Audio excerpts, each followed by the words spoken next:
Hello and welcome. You're listening to Lore and Legend with your hosts Rick Scott and Sebastian O'Dell. Every week we bring you a legendary tale inspired by the rich traditions of world folklore and mythology. This series of Lore and Legend is called Strange Britannia, exploring dark and lesser-known tales of the British overworld and its hidden beings. We've come to the end of our first anthology of stories, and all that remains is to relate the fate of the poet, prophet, and harper they call Thomas the Rhymer. Abducted by the Queen of Elfland, Thomas was bound over to her service for 7 years, and was sworn by her never to repeat the sights that he had seen or the stories that he had heard while he was there. But as Thomas regales the gathered throng at the feast in his tower at Ercildoune, the eyes of the hidden folk are watching. This is the conclusion to Lore and Legend, Strange Britannia. "What place is this?" I asked aloud. "Oh, please to me do say." "Oh, this is Elfinland," she said, "and it's here that you must stay." 7 years for a kiss," she said. "Here you must stay with me, and you must serve me 7 years, what well or woe may be."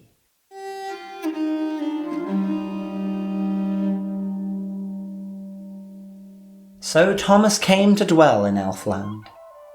There he saw sights such as he'd never seen before, scenery, palaces of arresting beauty, as well as creatures who could rival the strangest and most fearsome folk from the Queen's tales. And he would have spent all his time drifting around in wonderment were it not for the Queen and the service he owed to her. And though all but overcome in what he saw and heard, Thomas heeded her warnings. He ate nothing in that place, he drank nothing, and most importantly, he spoke to no one, keeping the silence that he had promised. Not long after their arrival, the Queen found him once more and said, "Your time here is done, Thomas, and in this land you may no longer be." He replied that he'd not yet been here 3 days, but she shook her head. "Thomas, you have been here 7 years." He could scarcely believe what he was hearing, but there was nothing he could trust in this place, nothing but the word of the Queen, and he let her lead him away. So she took him from that place, and they rode back over rivers of crimson blood and crystal tears, through the mists that lay over the barrow fields, back from the stranger lands with other skies, along the darkened road where the howling sea was nigh. And it's on she rode, and farther on, to Huntley Bank rode she, and there it was she set me down, beneath the Ercildoune tree. "Well, if 7 years have passed," I said, and my tongue was always true, "pray grant to me some token, in memory of you." She said, "A token you have already, Thomas," and she plucked the apple from my side, "for it will give to you a tongue that can never tell a lie." Thomas gazed at the lustrous fruit, which the lady had plucked from that orchard on the Forbidden Isle, which had sat in his coat pocket all this time. He had quite forgotten it was there. But as her words sunk in, he felt a lump rise in his throat. And I cried, "My lady, I pray you, give not this gift to me. For how may I counsel prince or lord, or court a fair lady?" "Swear such caution with your words," she said, "as you silence swore to me. And now hold thy peace, true Thomas, for as I say, so must it be." And feeling he had little choice, Thomas bit into the apple. Somehow it tasted bitter and sweet all at once. And from that moment on, he spoke the truth always. Even when he spoke of the future, his words would find their way to coming true. "And you will bring back the music of my lands," she said, "for you shall have a harp woven of the silver and gold." And she handed him an instrument, into the frame of which was carved the heads of all of the creatures of the forest. Thomas stared at it closely, but he could not quite remember where he knew it from. And so the Queen left him.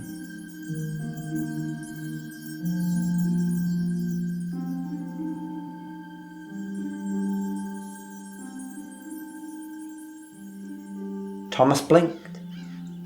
Suddenly he was awake, and found he was lying beneath the shade of the elder tree, under the fair summer sun, on the green verge of Huntley Bank.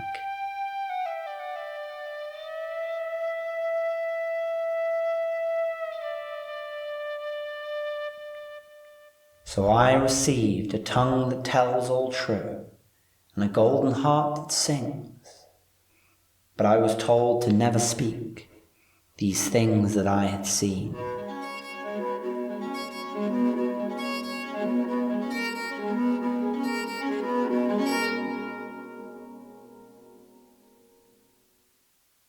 Thomas now reached the end of his last tale. When it was done, all his listeners were breathless. Other skies and suns, the Fortunate Isle, gifts from the Queen of Elfland herself. They could hardly believe that it was all true, except that it had tumbled from the lips of true Thomas, he who was never heard to speak a lie. For his part, Thomas looked tired, and though he shook the hand of every guest who came up to speak to him, he said nothing more, and seemed glad of the chance to sit down at last. He returned to playing his harp as the feast was drawing its way to a close. Thomas and his straggling guests were finishing their late drinks, sharing warm laughters and lulled to thoughts of sleep by the golden notes strung from the harp. After one tune, a man near Thomas leant across and he said, "I was enraptured by your description of your time in the orchard, but only because of a strange coincidence of my own. On my journey here, I was staying in a village by the coast. In the evening, I was sure I saw a snow-white deer, a hind, glowing with the light of the moon, padding across the sand at the shoreline. I took the only path I could see down to the beach, but there was nothing there. I wondered if I had truly seen it at all." Thomas looked up suddenly, startled by these words. "How strange!" said the lady that sat between them. "For as I was on the road here, I passed by the greenwood's edge, and when I looked that way, I thought that I had seen a hart of similar hue shimmering in the darkness, passing between the trunks of the nearby trees. When I looked again, though, there was nothing there, and I thought nothing more of it till you just spoke."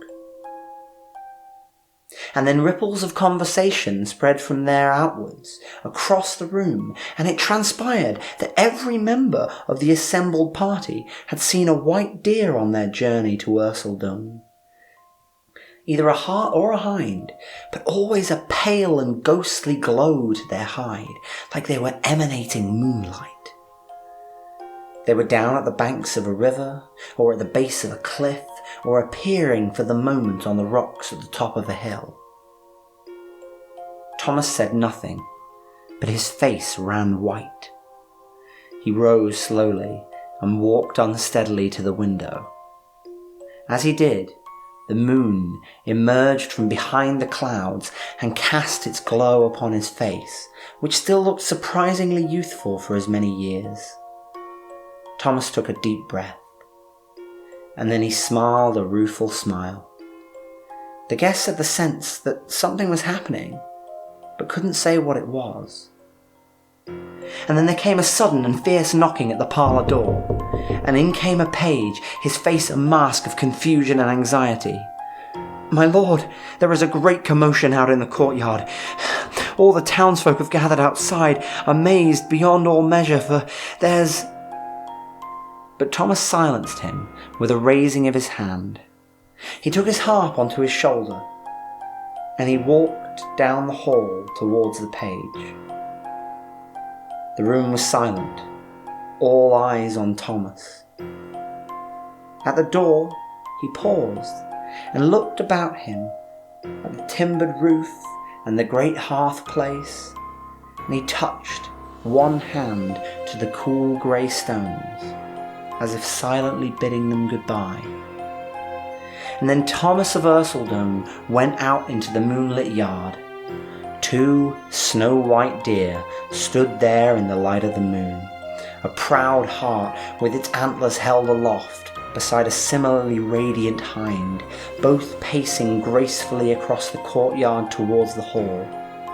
Thomas walked until he stood face to face with the hart and the hind.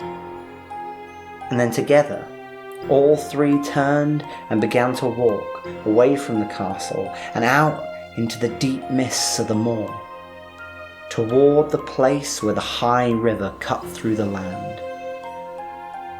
We all emerged from the hall, all the lords and ladies from Thomas's great feast, and we stood there among the townsfolk, watching just as they all were, as the 3 disappeared from sight.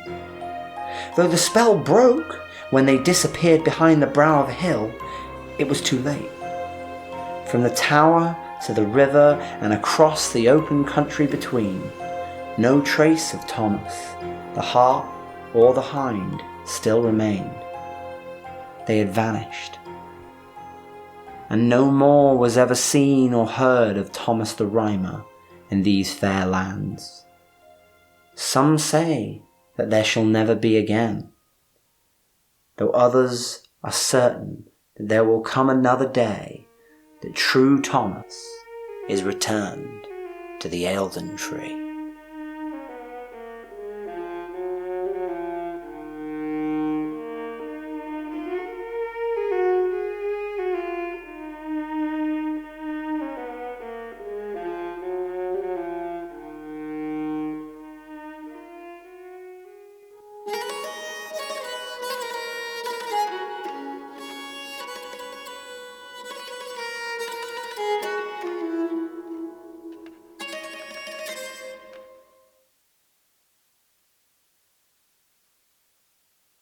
The final story, the last instalment. Here at the end of Series 1. Here we Strange Britannia. Yeah, what were you thinking about then when you were writing and performing that last story?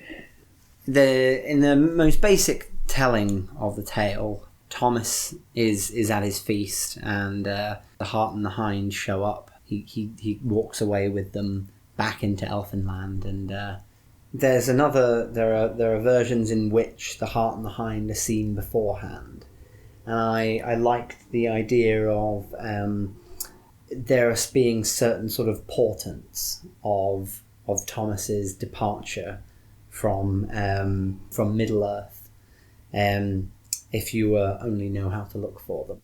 It was also quite fun in that way because we'd mixed in symbols of the deer into other stories that we'd done. Yeah, so it gives you this sort of feeling of a story kind of bringing itself to a close, which I quite liked. I quite liked the sense that the king and queen of Elfland, they're establishing their dominion. When the queen takes Thomas away in the first instance, she says, you think you know this land, but I say that you do not know it. There is, far more here that you don't see. And there's this sense that the world that Thomas knows is in fact pervaded with the influence of this sort of deeper, richer Britain that he doesn't know. It might seem that by going away from Elfinland, he escapes the influence of the king and queen, but of course, if he's still living in Britain, in many ways he still lives in their land. And I like the way that they do it quite subtly. They don't charge out on, hundreds of horses. They don't seize him and truss him up and drag him back off kicking and screaming. They sort of pad in softly. He realises he has to go. Yes. Yeah. You can struggle and fight all you like, Thomas, but you're coming back with us now. Yeah, well, we talked about this, didn't we? Because the first time that you did a version of this, I said it felt like Thomas wasn't shocked enough by their appearance. And I suppose for me, one of the reasons for that was that Sort of what the version of Thomas that we've created it's kind of based on these comments in an article I mentioned in the first episode about Thomas being a bit of a wastrel. In virtually all the versions that I've managed to read, that isn't really an aspect of Thomas's character, but I really liked it as an idea because it kind of intensifies the whole sort of like everyman, but also a bit down and out as well. Because Thomas sort of becomes this almost like medieval rock star, where he, plays for kings and queens, and he's famous throughout the land and all that kind of thing. And one of the things that we've been kind of playing with is this idea that he can't help but tell these tales. He's kept them inside. He's used his true tongue to tell all these prophecies and things, but finally he's like, no, I've got to tell them what I've seen.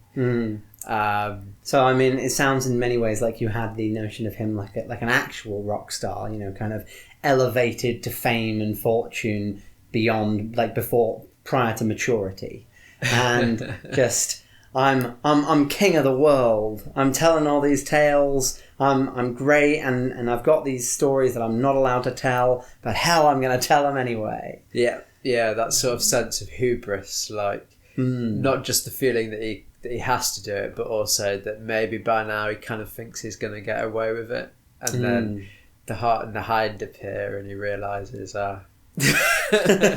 it's not quite like that. So I've sort of gone halfway on that one, because I've given him that shock factor when he first realizes what's happening, but then he does come to accept it, and he sort of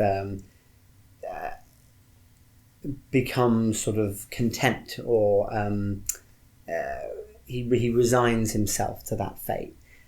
For me, I think that I sort of wanted almost to have a resolution of his character arc of, he starts out being this kind of chancer. I meet this beautiful lady, and I charm her and take her in and woo her, and instead she, mounts me on her horse and gallops me off to the most terrifying lands I've ever known. And in the meantime, introduces me to a lot of slightly otherworldly, eerie things. And in many ways, he has to come to accept that her power trumps his. And I think that, for me, that was slightly encapsulated by the fact that while he is in Elfinland, the stories say he doesn't speak at all. And we do, we get this notion of him at the very beginning as being, irrepressible. And yet when he gets there, he gives in to good sense, as it were. And so I felt like when he's had the chance to grow older and enjoy the benefits of what he's gained from Elfinland, he will sort of have a deeper understanding of the land and the stories and the power of what he's doing.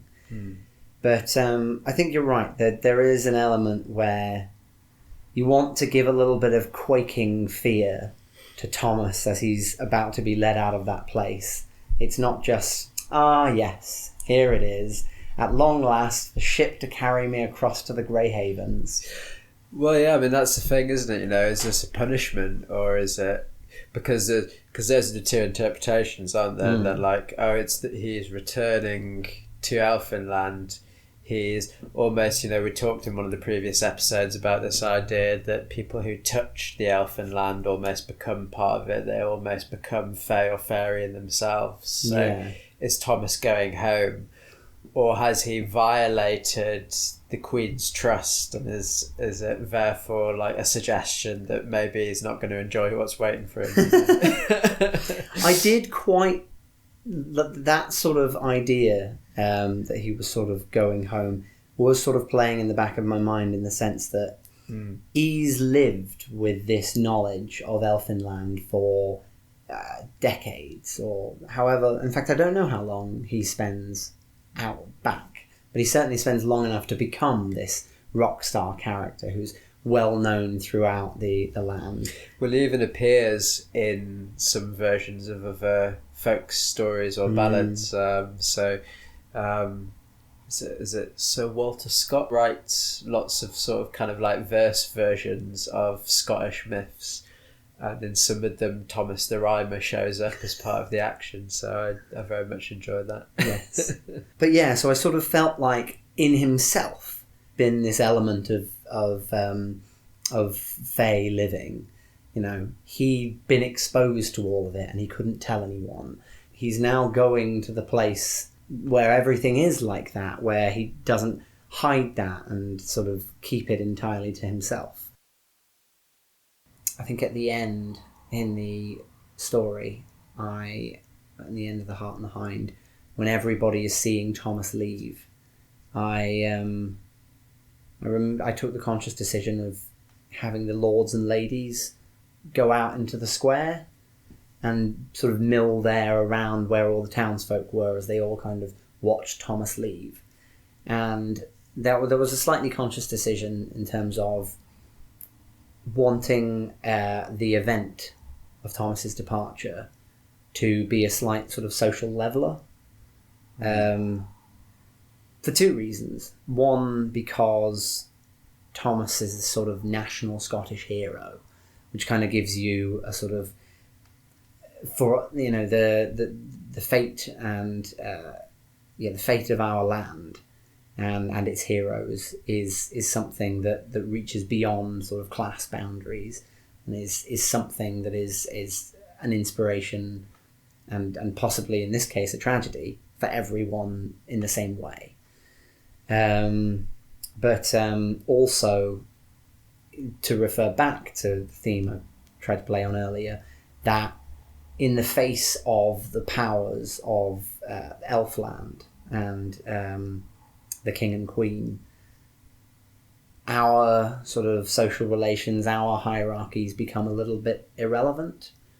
That just as the farmer of Pantanus is susceptible to the elf king in the same way that Orfeo is, should you happen to get on the wrong side of him, you in terms of Britain as the fairies see it, our distinctions in that way are just immaterial. But it is interesting to wonder, because, you know, what we've done in some sense is we've woven together a number of tales which are from different places, different times, slightly different traditions, and the morals and the kind of worldview of the land of fairy that they're trying to give are subtly or perhaps like quite starkly different.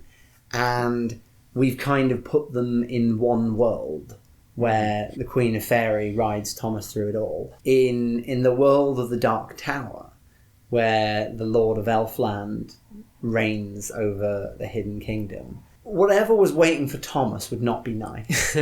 Whereas, you know, from Orfeo, we can sort of imagine him kind of possibly playing a slightly menial role, but kind of hanging around the slightly leisurely court of the fairy king. I mean, I suppose that depends on whether you think of these tales as being from one type, because, you know, like, one of a few things, it may be a land with more than one king or ruler in it. Maybe a land where rulers and kings rise and fall. Yeah.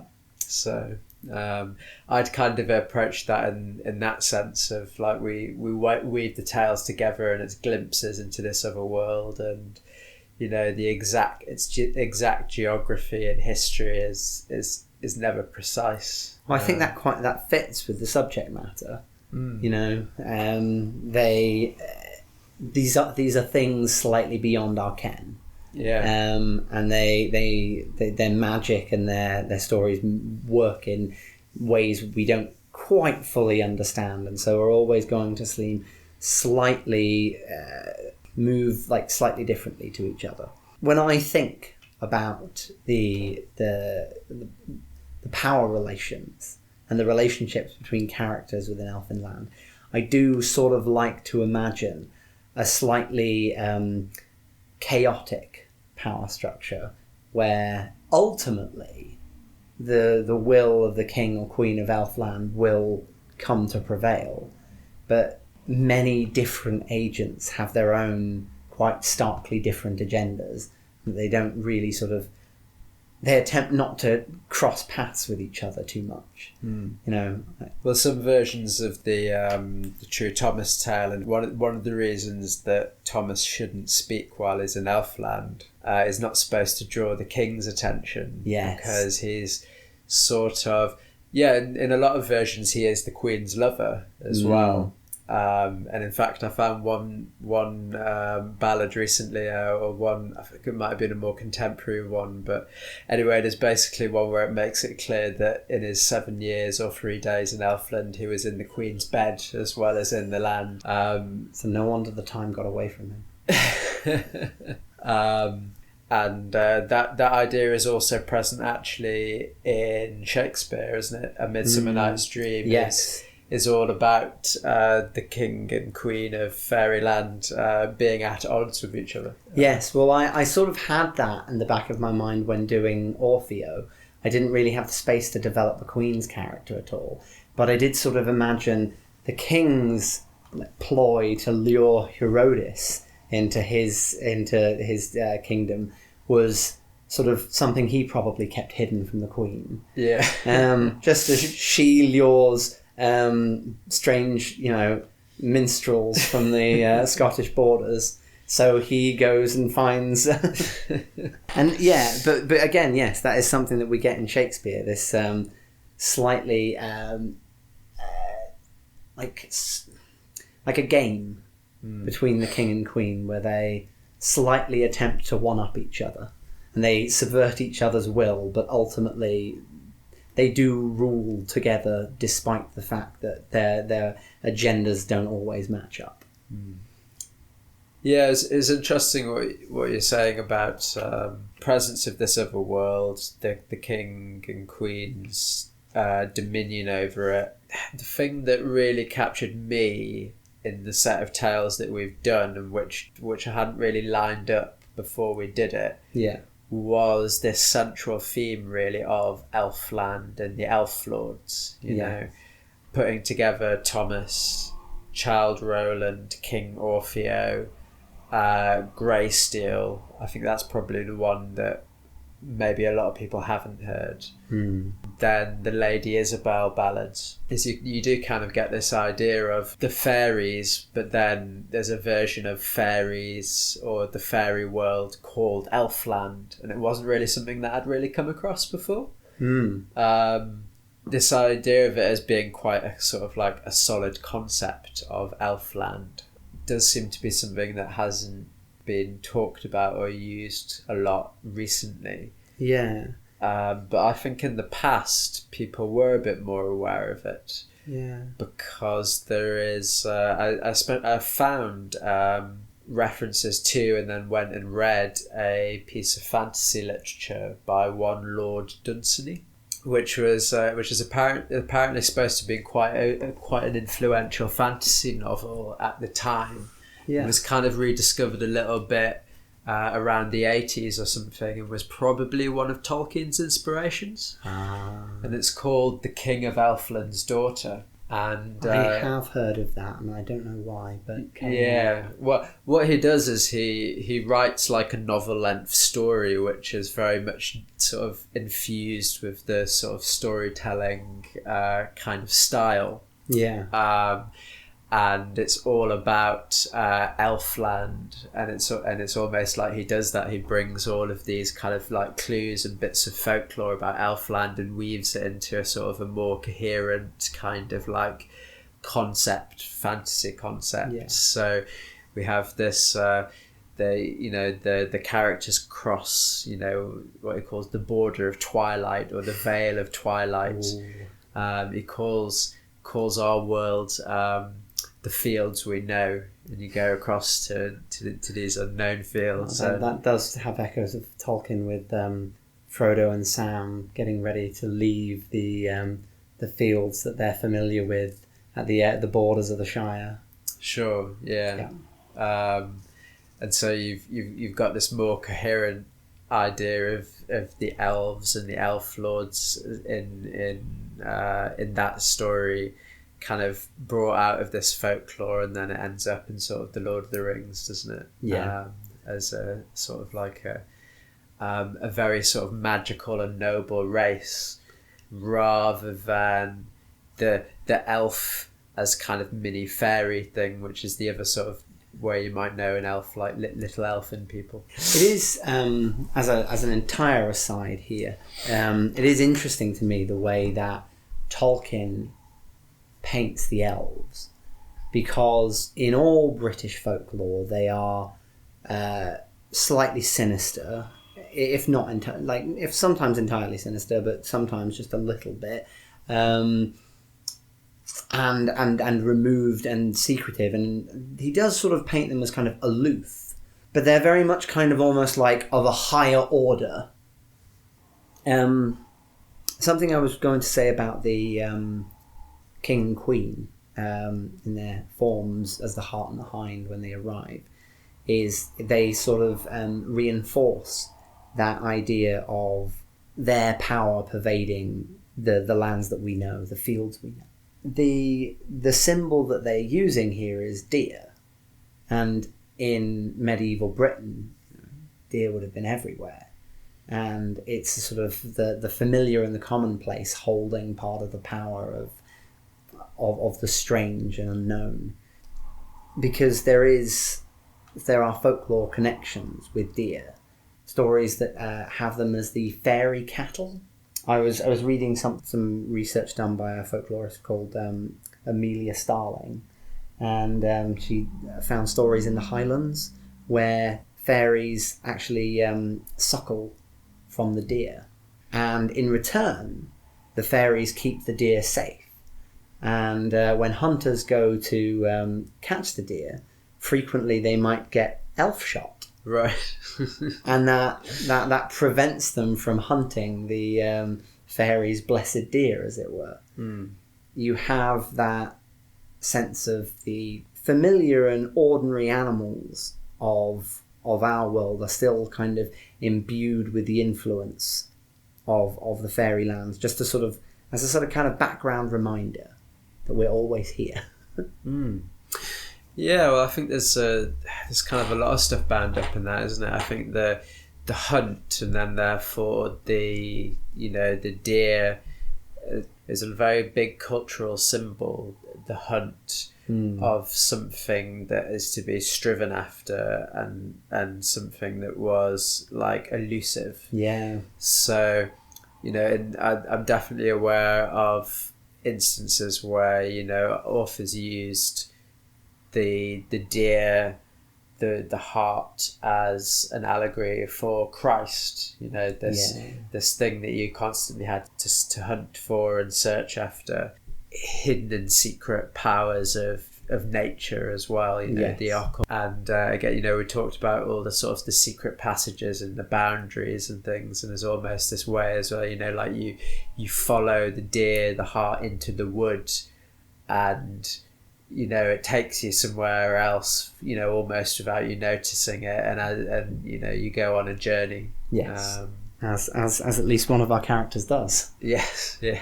Because there's also the references and stories where people take the form of a deer, or creatures take the form of a deer. So in a concept album I quite like called "The Hazards of Love" by the Decemberists, the fairy character is at first encountered as a deer that the female protagonist finds and tends and cares for, and then eventually he takes his true form. Although actually it's not entirely clear in that whether he is actually a human who has just simply been taken in by the Queen of Fairy.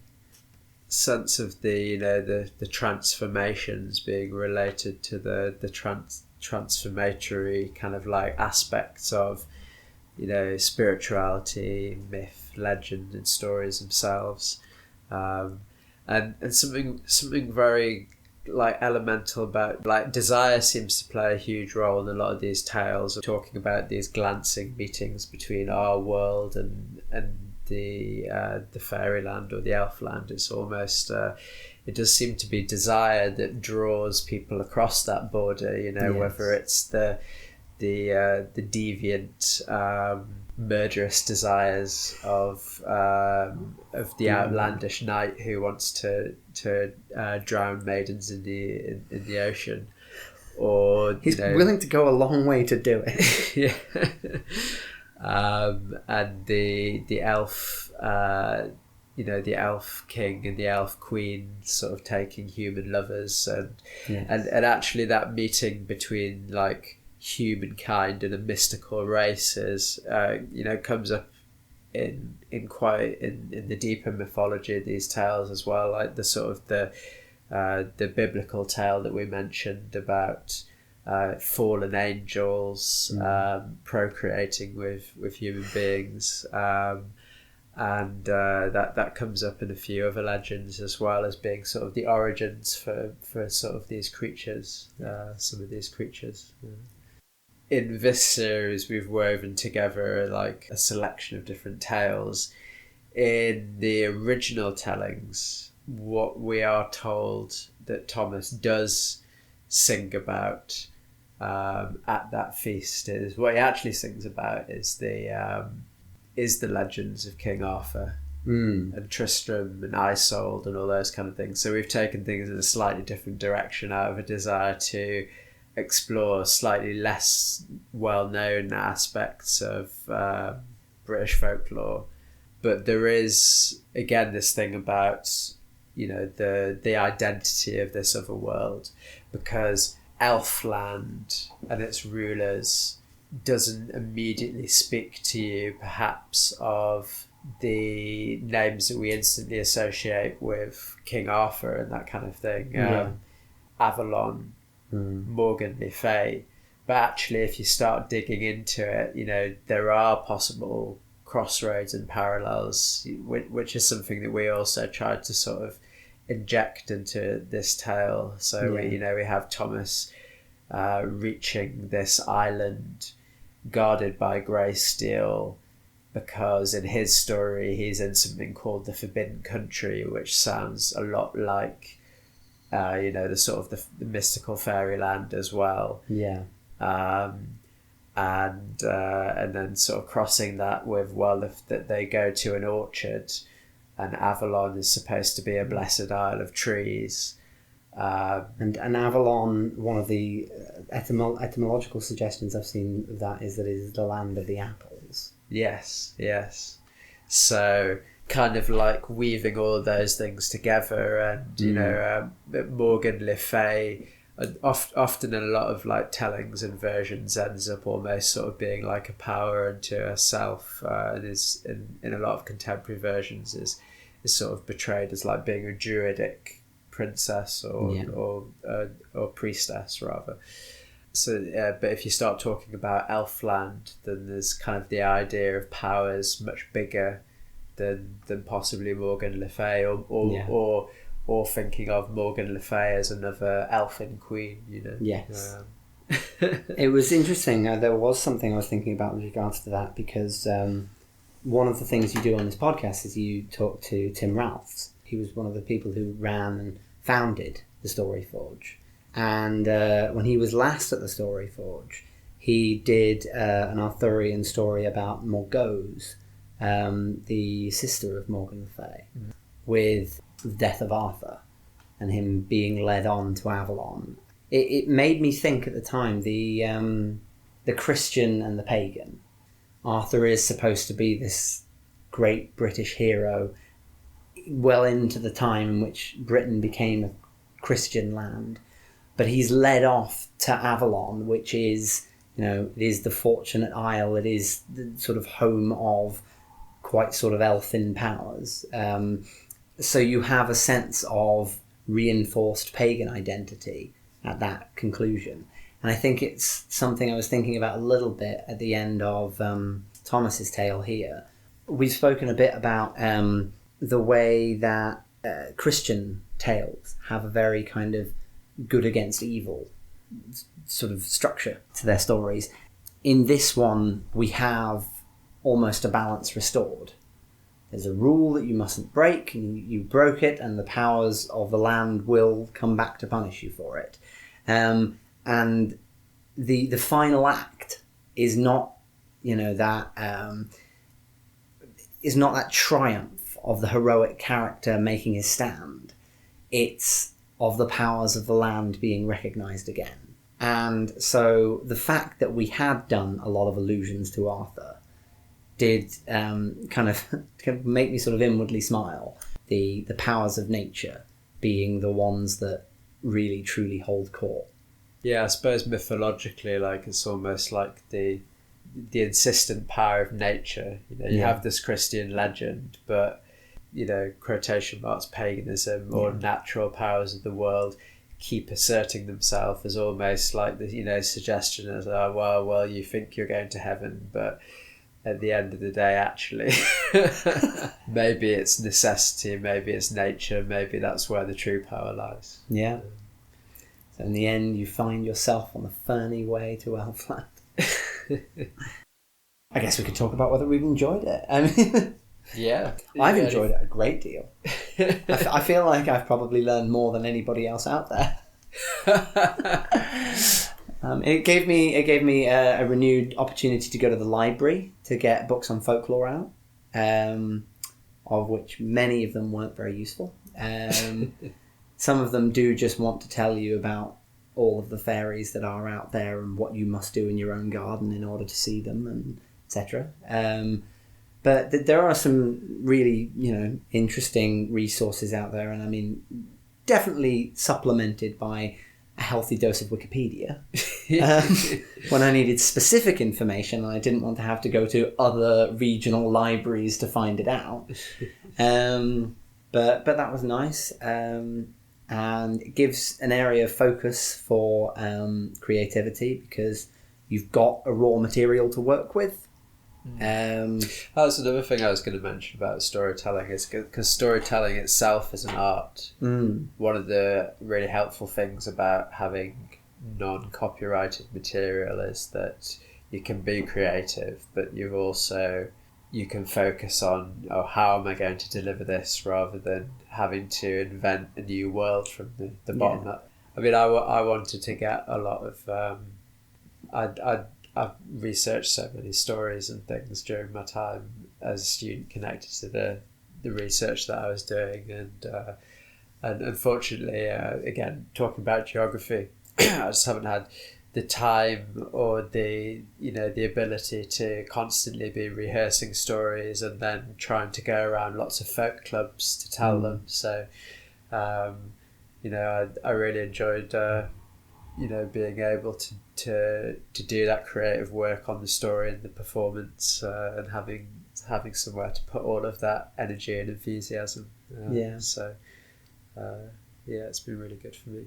One of the things that I've loved about creating this series, creating the podcast, creating the illustrations, is something that I've always, like, growing up and watching TV series and films and all that kind of thing, I've always, I've wanted to be a writer or an artist or whatever.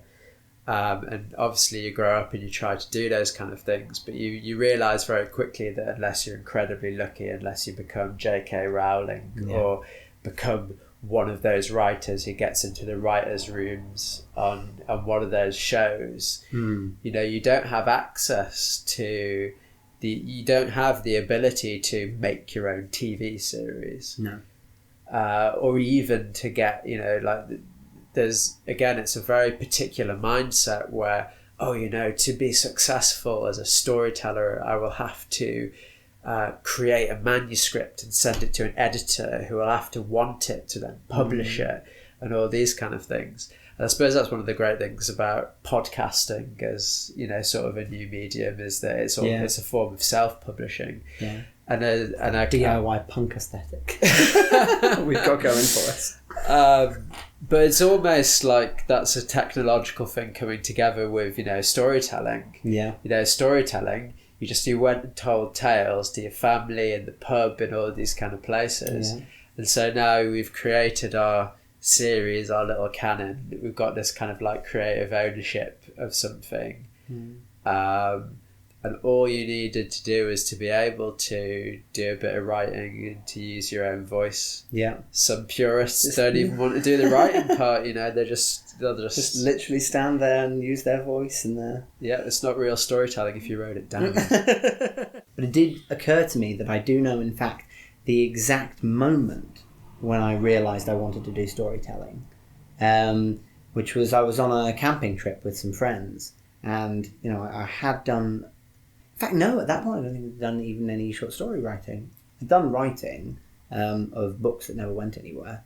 But we had a campfire, and somebody I know just went, "Oh, can someone tell a story?" And we heard maybe 2 or 3 stories of that evening, and I realised I just really like the medium, because it can be done just in a circle of friends with no specific preparation. I mean, okay, practicing does help, but you don't need to bring an instrument or any sound equipment. And anyone can do it and put their own spin on it. And it's quite sort of patient in the way it draws you in and builds up a narrative and then delivers the big events and the conclusions and things like that, as a communal thing, as a thing I can do in a room with other people, where I can actually, you know, use my voice and convey what the emotions and the atmosphere. It's nice to feel that you've got that sort of thing to offer between people, and not sort of having to think about where you are in terms of like a global stage and a like huge audience. Just how nice is this for people to sit and listen to? Well, I mean, that's a great advertisement for people listening to the podcast to get out and go to a storytelling club or to see a live storyteller, because you know, the podcast is great, but there's a whole other aspect, isn't there, sometimes to telling with friends or telling with an audience, especially if you've got a really sort of experienced storyteller who's very good at doing that kind of thing. Definitely. Look it up. Lots of people aren't aware that there are storytelling clubs in a lot of places. Right. You may be surprised if you haven't seen it or if you don't know. And certainly if in the UK, you can look up the website for the Society of Storytelling, and I think they've got a directory, in fact, of the storytelling clubs. Very nice. And if you're outside of the UK, then, you know, there are other places as well, which we don't happen to know about. Best of luck.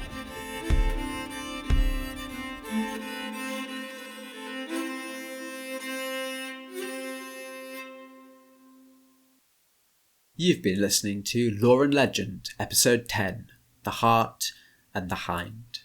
Our story today was interpreted and performed by Sebastian Odell. Music in this episode was composed and performed by Robert Bentel and Ellie Burton.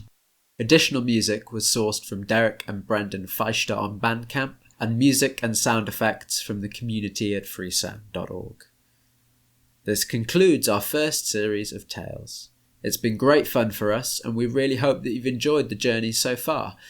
We'll return in 2020 with a new anthology of Greek-inspired myths in Lore and Legend, The Gates of Dream. But have no fear, there's plenty to keep you going between now and then. We'll have our second episode of Lore Talk, where we pick up loose threads from our tales and respond to any burning questions lingering in the mind of our listeners. Then in 2 weeks' time, we have the first of our guest storyteller episodes, with Tim Ralphs telling the tale of the soul of Jonah Jones. Watch out for our Halloween special episodes, Jack of the Lantern and The Warlock, on the 30th and 31st of October. Followed in November by more guest tales from Sarah Pearl and Simon Haywood, and in December from Carmel Page, as well as our Christmas special episodes. Join us after the new year for stories from Graham Langley and many more. For news about upcoming episodes and more info about our stories and their sources in world folklore, find us at www.loreandlegend.co.uk, or follow us on Facebook and Twitter at Of Lore and Legend. Now, if you like what you're hearing and you want to hear more, please consider supporting the podcast through our creators page on Patreon. A huge thank you to our first Patreon supporter, Paul Jackson, from us here at the Lore and Legend team, and on behalf of all of our listeners. Listener support ensures that we can continue to make the best quality content for the podcast and get it out to more people. It contributes directly to maintaining the Lore and Legend website domain, subsidising the best quality recording equipment, and giving us funds to spend on getting the right music and sound for each of our episodes. Listeners who support us on Patreon will have early access to episodes and also have access to our bonus episodes, which we're producing throughout the year. Another way to support us is by listening to us on the Radio Public app and by sharing our episodes with your friends and followers on social media. You can find all the relevant links on our website at www.loreandlegend.co.uk. To all you wonderful story folk, thank you for listening.